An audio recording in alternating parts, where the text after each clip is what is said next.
5, improving traffic safety in the city of Springfield. A new initiative announced today will help the immigrant community in Clark County, Ohio, learn safe driving skills. And today, the Maria Tiberi Foundation, along with the Virtual Driver Interactive, donated more than 10 new driving simulators to the Ohio Traffic Safety Office. These will now be placed throughout that county.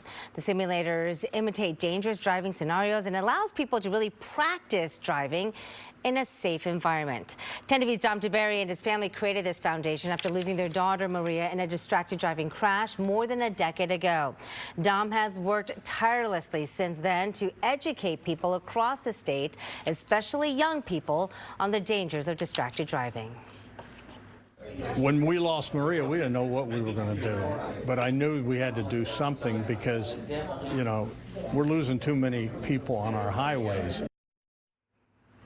Ohio's distracted driving law went into effect last year, thanks in part to the work of the Maria Tiberi Foundation.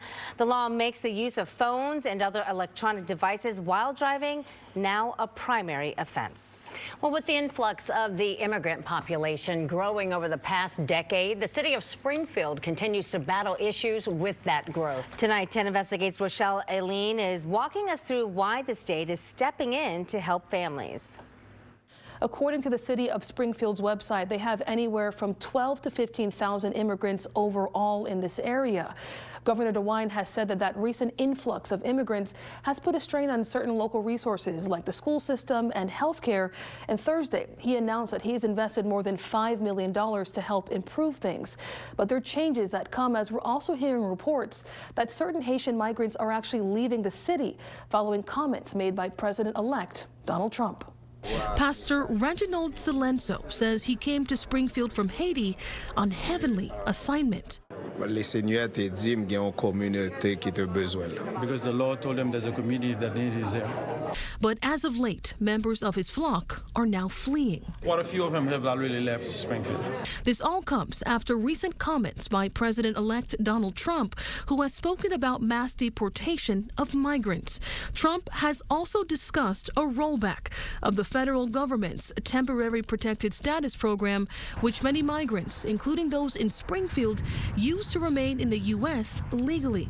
At a press conference in Springfield on Thursday, we pressed Governor Mike DeWine about it. I want to know what your response is to that vow, and what message do you have to the Haitians who are worried about that status? Well, my position has not changed. You know, I made it very clear a month ago that you know, I thought that would be a mistake. DeWine went on to advise Haitian immigrants to consult with an attorney before making any decisions to leave. But despite this, the pastors we've spoken to say more than a dozen Haitians have already left for Canada or other U.S. states. Is there really anything that any leader can say to reassure the Haitian community here in Springfield? I think if they a press conference would be great by telling them America is a country of the law.